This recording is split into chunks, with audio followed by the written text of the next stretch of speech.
नमस्कार, good evening. स्वागत है आपका हमारे मार्केट एनालिसिस के वीडियो 1 में। तो ये हमारा एक सीरीज़ होने वाला है जिसमें अलग अलग वीडियो पोस्ट होंगी इस सीरीज़ में। तो इस सीरीज़ में बेसिकली हम लोग मार्केट को एनालाइज करेंगे और इस मार्केट में किस तरीके से ट्रेड लिया जाए हम लोग टॉप टू डाउन एनालिसिस करेंगे, बिल्कुल हायर टाइम फ्रेम से 5 मिनट टाइम फ्रेम तक। तो सबसे पहले इस सीरीज़ में सिर्फ गोल्ड का आने वाला है, गोल्ड का एनालिसिस। तो गोल्ड अपने ऑल टाइम हाई को ब्रेक कर चुका है रिसेंटली। ये 20 अगस्त को इसने न्यू हाई लगाया था जो कि था 2531.76 डॉलर का। और न्यू हाई लगाते के साथ इसने अपना प्रीवियस बहुत स्ट्रॉन्ग रेजिस्टेंस को ब्रेक कर दिया है।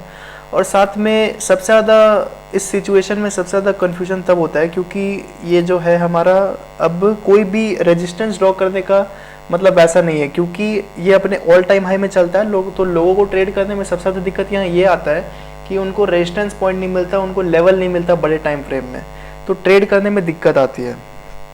तो हम इसका भी सॉल्यूशन देखेंगे और इस मार्केट में किस तरीके से ट्रेड किया जाए वो भी समझेंगे। तो सबसे पहले ये हमारा डे का चार्ट है। यहाँ पे हम क्लियरली देख सकते हैं कि काफ़ी बड़ा रेजिस्टेंस जो हमारा रेजिस्टेंस था 2474 का, उसको मार्केट एक बड़ा कैंडल के साथ 2.10% का कैंडल के साथ मार्केट एकदम बड़ा सा क्लोजिंग दिया। उसके बाद मार्केट ऊपर ही मूव कर रहा है। तो हम समझते हैं 4 आवर टाइम फ्रेम में जाके, तो हमें यहाँ पे दिख रहा है कि मार्केट किस तरीके से बिहेव कर रहा है। आज हम 2 दिनों का ये समझेंगे, मार्केट का मूवमेंट समझेंगे। एक तो हमारा 22 तारीख का और एक आज 23 तारीख का। दोनों में हम समझेंगे कि मार्केट ने क्या किया, इस मार्केट में ट्रेड किस तरीके से करना चाहिए था, मेरा क्या पॉइंट ऑफ व्यू था इस मार्केट में, और ट्रेड किस तरीके से लिया जा सकता था। तो 4 आवर हो गया। अब हम चलते हैं 1 आवर में। तो 1 आवर में काफ़ी इंटरेस्टिंग चीज़ है। तो मार्केट अपने अप ट्रेंड के बाद एक कंसोलिडेशन दिखाने लगा। वैसे तो कंसोलिडेशन यहीं से शुरू हो गया था, ठीक है। अगर मार्केट को अच्छे से एनालाइज करें तो हमें दिखेगा कि मार्केट एक हैवी ब्रेकआउट के बाद मार्केट में वॉल्यूम घट जाता है। जब एक बड़ा ट्रेंड आता है तो उसके बाद लोग जो होते हैं, ना तो इंस्टीट्यूशन उसमें इंटरेस्टेड होते हैं या तो उसमें पब्लिक पार्टिसिपेशन का भी उतना इंटरेस्ट नहीं रहता मार्केट में, क्योंकि मार्केट काफ़ी ओवर वैल्यूड चलता है, ठीक है। तो मार्केट में थोड़ा मोड़ा मूवी आता है। तो यहाँ पे हम देख सकते हैं कि मार्केट बिल्कुल वॉलेटाइल हो चुका है। और यहाँ पे वॉलेटाइल के बाद एक बड़ा सा और मूव आया था। हम यहाँ पे एक समझ सकते हैं कि एक बड़ा मूव, फिर मार्केट साइडवेज या तो वॉलेटाइल कह सकते हैं, फिर एक बड़ा मूव, फिर मार्केट साइडवेज। तो इससे हमें ये समझ आ रहा था कि मार्केट में पब्लिक पार्टिसिपेशन नहीं है और ये मार्केट ज़्यादा देर तक टिकेगा नहीं, क्योंकि मार्केट में वॉल्यूम है नहीं। ये जो छोटा मोटा बड़ा कैंडल्स का जो मूव देख रहे हैं, ये है वेल्स का कैंडल, जो कि मार्केट को मैनिपुलेट करने के लिए और मार्केट को मूव करने के लिए बनाया जाता है। तो मुझे ये समझ में आ गया था 21 तारीख या 22 तारीख के जैसे ही डे ओपन हुआ था, हमें ये समझ में आ गया था कि मार्केट में ऊपर जाने का मूव नहीं बचा है। तो हमने पूरा दिन शॉर्ट का प्लान किया था कि आज हम शॉर्ट करेंगे, और मार्केट वैसा गया ही। मार्केट हम जनरली लंदन सेशन से ट्रेडिंग करना चालू करते हैं, यानी कि इंडियन स्टैंडर्ड टाइम के हिसाब से दोपहर के 12 बजे से हम मार्केट को ट्रेड करना शुरू करते हैं, क्योंकि उस समय थोड़ा वॉल्यूम इंक्रीज होना स्टार्ट होता है।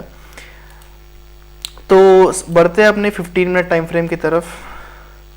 तो हमारा 22 और 23 तारीख का ये मैंने डिवाइड कर रखा है ये छोटे से वर्टिकल लाइन से। तो हम समझते हैं, तो हमें ये कंफर्म हो गया था कि मार्केट जो है, मार्केट में वॉल्यूम घट चुका है और मार्केट का जो अप ट्रेंड है, अप ट्रेंड में बुल्स के पास उतना ताकत नहीं बचा मार्केट को और ऊपर ले जाने के लिए। मार्केट में एक रिवर्सल बहुत जरूरी है, और रिवर्सल से भी सबसे बड़ा चीज, एक सबसे बड़ा रीजन था मार्केट का गिरने का, वो है लिक्विडिटी। लिक्विडिटी किस तरीके से, अब एक तरीके से इस चीज को भूल जाते हैं हम लोग। मार्केट था अप ट्रेंड में, तो अप ट्रेंड में यहाँ पे किसकी बाइंग हुई है, यहाँ पे हुई है वेल्स की और नॉर्मल जो भी छोटे मोटे ट्रेडर है। तो यहाँ पे सपोर्ट के नीचे काफ़ी ज़्यादा लिक्विडिटी था, और हमें पता है मार्केट लिक्विडिटी ग्रैब करने के बाद ही कोई बड़ा मूवमेंट आता है। ये जो मार्केट में मूव आया है वो इस सपोर्ट के नीचे का लिक्विडिटी यानी कि स्टॉप लॉस, और इस सपोर्ट के नीचे का स्टॉप लॉस को ग्रैब करने के बाद ये मार्केट ऊपर गया है। तो 22 तारीख को आई वॉज डैम श्योर कि मार्केट लिक्विडिटी लेने नीचे आएगा, और कहीं ना कहीं मेरे टारगेट्स भी ये थे। टारगेट 1 मेरा ये था, टारगेट 2 मेरा ये था और टारगेट 3 ये था।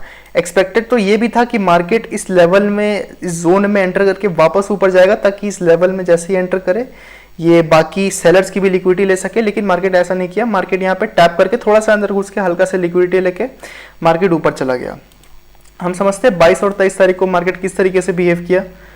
तो ये है हमारा 22 तारीख का जितना भी क्रियाक्रम है। तो 22 तारीख को सबसे पहले मार्केट, हम जनरली जैसे कि मैंने बताया, हम लंदन सेशन के बाद ट्रेड करना शुरू करते हैं। तो लंदन सेशन 12:30 बजे के बाद यहाँ पे हमें 12:30 बजे के बाद इस जगह हमें सबसे पहले एक सप्लाई जोन दिखा, तो हमने इसे मार्क किया। और यहाँ पे जनरली एक कॉन्सेप्ट मैं आपको बताता हूँ, जैसे कि एक ब्रश निकाल लेते हैं, अपना ब्रश। हाँ, तो यहाँ पे हमें दिख रहा है कि मार्केट यहाँ पे एक बार ट्रैप कर चुका है। अगर हम यहाँ पे देखें तो अगर हम इसे सपोर्ट बना ले तो मार्केट यहाँ पे ट्रैप करके वापस ऊपर जा चुका है। तो मार्केट यहाँ पे किसको ट्रैप किया? सबसे पहले सेलर्स यहाँ पे ट्रैप हो गए, उसके बाद यहाँ पे बायर्स ट्रैप हो गए। जो ये सपोर्ट लाइन के नीचे अगर जैसे ही मार्केट गया तो जो लोग ने सेल किया उनका एसएल मार्केट खाया, और इसके ऊपर जैसे क्या जिन लोगों ने बाय किया उनका एसएल मार्केट खा लिया। तो जब दोनों साइड, जब एसएल हंटिंग हो चुकी होती है, लिक्विडिटी ग्रैब हो चुका होता है, तो मार्केट उसके बाद ट्रैप नहीं करता, तो डायरेक्ट टैप करके मार्केट नीचे चला गया। तो हमने ये जो बनाया, यहाँ पे एक ट्रेड लिया जा सकता था यहाँ पे सपोर्ट तक। उसके बाद दूसरा ट्रेड हमारा ये बन सकता था, क्योंकि यहाँ पे मार्केट लिक्विडिटी ग्रैब करके बिल्कुल ऊपर चला गया। द रीजन ये ट्रेड फेल हुआ क्योंकि ये था न्यूज इवेंट के टाइम का, जो कि 6 बजे की ये कैंडल है। और जनरली आई डोंट प्रेफर कि आप 6 बजे ट्रेड करो, क्योंकि 6 बजे काफ़ी ज़्यादा न्यूज़ आता है। 5:30-6 बजे के बीच जो होता है मार्केट में काफ़ी ज़्यादा वॉल्यूम आता है, क्योंकि न्यूयॉर्क सेशन खुलता है और लंदन सेशन का भी वॉल्यूम उस समय रहता है। तो यहाँ पे हमारा एक स्टॉप लॉस जा सकता था। दूसरे ही जैसे ही मार्केट, यहाँ पे भी डबल लिक्विडिटी ग्रैब किया गया है, दो बार स्टॉप लॉस लिया गया। पहला स्टॉप लॉस यहाँ पे, दूसरा स्टॉप लॉस जिन लोगों ने यहाँ पे सेल किया उनका स्टॉप लॉस हिट हुआ, जिन लोगों ने लेवल के ऊपर आके बाय किया उनका भी स्टॉप लॉस हिट हुआ। तो मैंने आपको जैसे कि यहाँ पे भी एक एग्जांपल दिया था, नीचे स्टॉप लॉस, ऊपर स्टॉप लॉस, मार्केट मूव, नीचे स्टॉप लॉस, ऊपर स्टॉप लॉस, मार्केट मूव। तो जैसे ही मार्केट यहाँ पे नीचे आया, हमारा ट्रेड इस नेक्स्ट सपोर्ट लेवल तक बन सकता था। नेक्स्ट सपोर्ट लेवल जैसे कि मैंने मार्क करके रखा है। दूसरा, हमें इतना ट्रेड करने के बाद हमारा सक्सेसफुल 2 काफ़ी बढ़िया ट्रेड गया, 1:3 का और 1:4.5 का ट्रेड करने के बाद हमें अपना दिन क्लोज करना था। अगले दिन हम देखते हैं 12:30 बजे के बाद, 12:30, ये हमारा 12:30 का टाइमिंग आ गया और 12:30 बजे ही हमें एक ट्रेड मिला था, क्योंकि यहाँ पे था एक डिमांड जोन, या तो सपोर्ट कह सकते हैं। ये हमारा सपोर्ट था, ठीक है। तो सपोर्ट है मार्केट पहली बार टैप, दूसरी बार टैप, एक डब्लू बना के एक ट्रेंड लाइन का ब्रेकआउट करके मार्केट सीधा ऊपर निकल गया। मेरा अक्सर प्लान तो इस जगह पे मार्केट काफ़ी कम डायरेक्ट ब्रेकआउट देता है, मार्केट 2 बार ट्रैप तो करता ही है, लेकिन अगर इस जगह पे हम ट्रेड कर रहे होते तो हमारा प्लान कुछ ऐसा होता, इस सप्लाई जोन तक हमारा पहला टारगेट रहता और मार्केट जैसे जनरली जैसे बिहेव करता है, सप्लाई जोन से वापस नीचे आके फिर ऊपर जाता है। लेकिन मार्केट इस बार इस टाइम पे ऐसा नहीं किया मार्केट ने, और मार्केट डायरेक्ट ऊपर चला गया। तो हमारा ये एक तरीके से ये हमारा टारगेट 1 हो सकता था और ये हमारा टारगेट 2 हो सकता था। तो दोनों हिट करने के बाद मार्केट ने एक पुल बैक लिया, और जैसे कि ये हमारा वीक पे हमारा एक सपोर्ट है, यहाँ पे वापस लिक्विडिटी लिया मार्केट, वापस नीचे आके सेलर्स का स्टॉप लॉस लिया। तो यहाँ पे हमारा एक और एंट्री बनता, जैसे ही नीचे आया वापस ऊपर गया, यहाँ पे हमारा एंट्री, और रिसेंट जो हमारा हाई है वहाँ तक हमारा, यहाँ तक हमारा टारगेट। इसके बाद मार्केट वापस नीचे आया और वही सपोर्ट के नीचे वापस गया और फिर वापस ऊपर गया। यहाँ पे फिर एसएल 2 बार सेलर्स को ट्रैप करने के बाद डुअल लिक्विडिटी, 2 बार लिक्विडिटी लेके मार्केट वापस बिल्कुल तेजी से बुलेट ट्रेन की रफ्तार से हमारा टारगेट यहाँ पे हिट कर गया, जो कि था हमारा सप्लाई जोन। तो 2 दिन का एनालिसिस हमारा यही था, कुछ ज़्यादा खास समझाने को था नहीं, लेकिन खास एक तरीके से था भी, क्योंकि मार्केट काफ़ी वियर्ड बिहेव कर रहा है जब से इसने अपना ऑल टाइम हाई को ब्रेक किया है, ब्रेक कर रहा है। मतलब हम यहाँ पे देख सकते हैं कि काफ़ी हाई वॉल्यूम के बाद मार्केट साइड हो जा रहा है, फिर वॉल्यूम आ रहा है, फिर मार्केट साइड हो जा रहा है, फिर वॉल्यूम हो जा रहा है, ठीक है। तो एक तरीके से मार्केट में एक तरफा मूव आ रहा है, मार्केट जिस तरीके से जिस डायरेक्शन में मूव कर रहा है उसी डायरेक्शन में मूव करता चला जा रहा है। तो ये था हमारा 2 दिन का अंडरस्टैंडिंग मार्केट बिहेवियर कह सकते हैं इनका एपिसोड, या तो हम मार्केट एनालिसिस का।